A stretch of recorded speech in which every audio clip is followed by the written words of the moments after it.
I want to start by saying how I think all of Canada has been profoundly touched by this terrible tragedy, the loss of the Ethiopian flight where 157 people lost their lives, including 18 Canadians.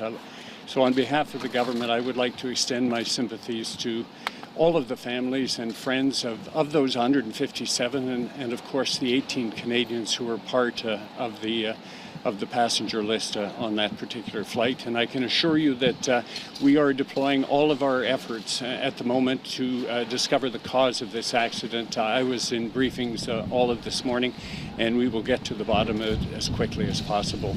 I'll take your questions now. Monsieur Garneau, est-ce que... On a décidé de clouer au sol les appareils 737 MAX, que le Canada va faire de même? C'est prématuré de le faire en ce moment. Bien sûr, il faut déterminer la cause de cet accident. Il y a toutes sortes de possibilités qui pourraient expliquer pourquoi cet accident s'est produit. Il est important que nous ayons l'information. Et en ce moment, comme vous le savez, l'administration fédérale américaine de l'aviation, le FAA, ainsi que le Bureau de la sécurité des transports américains, le NTSB, et Boeing, et Transport Canada, on est en contact avec eux constamment, sont déjà en train de travailler sur la cause de cet accident. Ils ont les boîtes noires, ils vont déterminer la cause. Il est important qu'on ne prenne pas de décision prématurée parce qu'il y a toutes sortes de possibilités quant à la cause de cet accident. Et nous allons d'abord déterminer la cause avant de prendre d'autres mesures, mais je veux rassurer tous les Canadiens que je n'hésiterai pas de prendre les mesures nécessaires aussitôt que nous aurons l'information qui pourra nous guider concernant cet accident. But the Air Pilots Association, following the Americans and taking the lead, letting them take the lead on whether to ground the planes. But why not err on the side of caution and ground Canadian planes? So it's very important that when an accident occurs, and there can be multiple reasons to explain the cause of that accident, that we don't jump to conclusions with respect to the cause of the accident. As you know, the Boeing 737 MAX 8 is a U.S. certified airplane. If this was, for example, a C-Series, then it would be Transport Canada. No matter where the accident occurs, it would be leading this investigation. But it is important for the cause of the accident to be known before any decisions are taken. I am confident that we are following up on this very, very carefully and very with all of the priority that is necessary to ensure that we discover what the cause of the accident was, and then I will not hesitate to take any action necessary when we discover what that cause is. The Air Pilots Association is urging you to not wait until you know the cause, but sort of take proactive, do something now. And we are being very proactive right now, as I say. I was in touch with the Secretary of Transport in the United States. My colleagues at Transport Canada are working with the NTSB and the FAA, who are the leads because they certified this aircraft. And it's very important not to jump to any conclusions about any possible causes. This aircraft has a performance. Yes, people are focusing on what happened in Indonesia 5 months ago, but this plane already has millions of miles of flying. It's important for us to get to the bottom of it. We have the black boxes. It's important for us to determine the cause and then to take the necessary action, and we will do so. Monsieur Garneau, deuxième tragédie à l'espace de quelques mois, 5 mois précisément. Est-ce que vous vous sentiriez en sécurité, vous, de monter à bord d'un Boeing 737 MAX 8? Oui, si j'avais à voler quelque part aujourd'hui sur un avion de ce type, je le ferais. Je vous dirais aussi que quand l'accident s'est produit en Indonésie il y a 5 mois, nous avons mis en place au Canada des mesures selon des directives que nous avons reçues de la FAA pour obliger l'entraînement des pilotes à savoir quoi faire si un incident semblable se produisait. Et nous, au Canada, je pense que nous avons exercé un leadership dans ce domaine-là pour les 3 compagnies aériennes qui ont des MAX 8. Et c'est comme ça qu'il faut procéder dans une situation comme ça.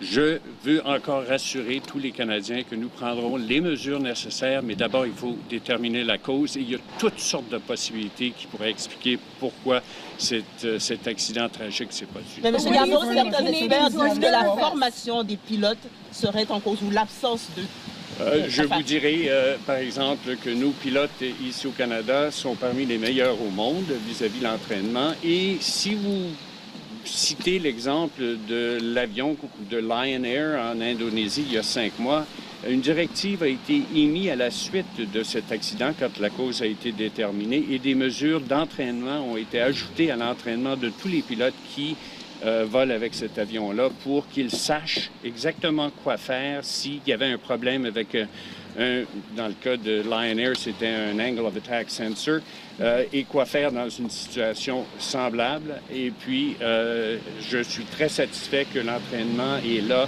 pour bien s'assurer que nos passagers et l'équipage puissent voler en toute sécurité. And what guidance are you getting? What guidance are you getting from the FAA and you see the Secretary of Transportation as well today? What guidance are you getting from them on this? That they are very much focused on, from a priority point of view, on trying to determine exactly what happened in this particular case.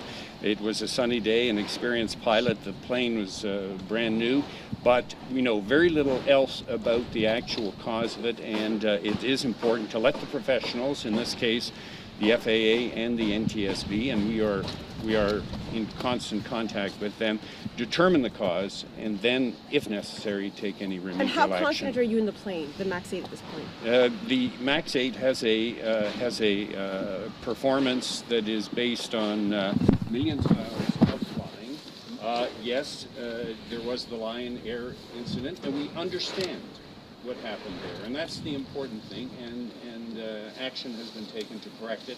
Now we need to understand what happened in the case of the Ethiopian flight. But what do you say to Canadians who are nervous about boarding these planes? Non, Transport Canada n'est pas activement dans l'enquête. Si c'était un avion canadien certifié par Transport Canada comme le C-Series, ce serait mieux. Mais dans ce cas-ci, tous les efforts, ben, on se parle constamment. On s'est parlé ce matin. Moi, mon bureau a parlé avec le bureau de la secrétaire Chow. On est en contact continuellement. Ils savent, parce qu'ils savent où sont déployés ces avions-là à travers le monde, dont au Canada, il y en a 41.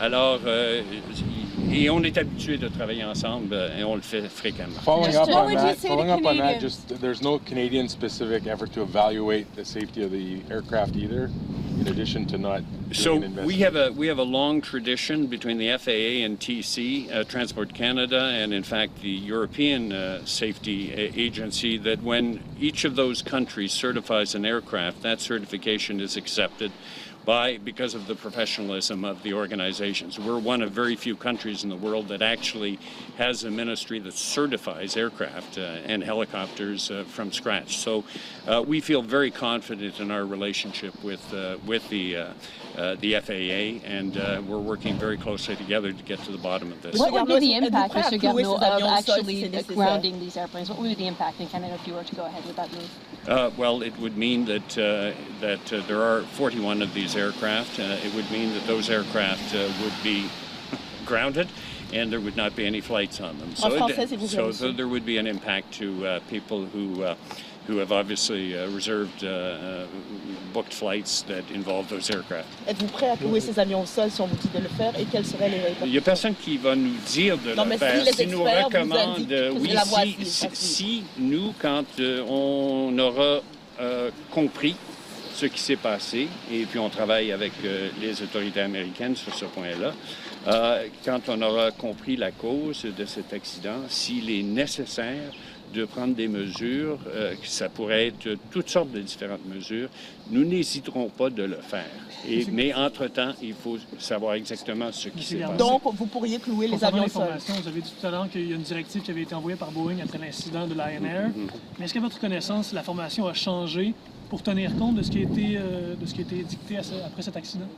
Oui, la formation a pris en considération le fait que si il y avait un problème avec un détecteur, dans ce cas-ci un angle of attack sensor ou d'autres, c'était possible pour le pilote de débrancher le logiciel qui contrôlait l'attitude de l'avion et qui était en cause dans cet accident à cause de ce détecteur qui a fait faillite. Alors, on comprend très bien la situation et tous les pilotes ont été entraînés pour comprendre quoi faire dans des situations qui pourraient se produire. À notre connaissance, il n'y en a pas eu au Canada depuis les 5 mois. Can I just ask you about the length of the investigation?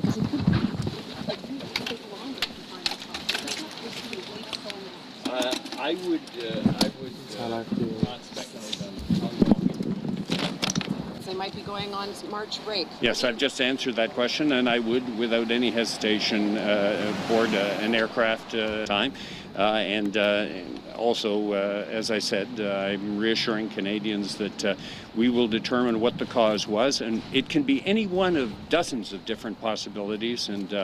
And flying is extremely safe in this country. If you look at the record of flying in this country, I understand that sometimes when something happens, such as yesterday, it draws a great deal of attention, and so it should.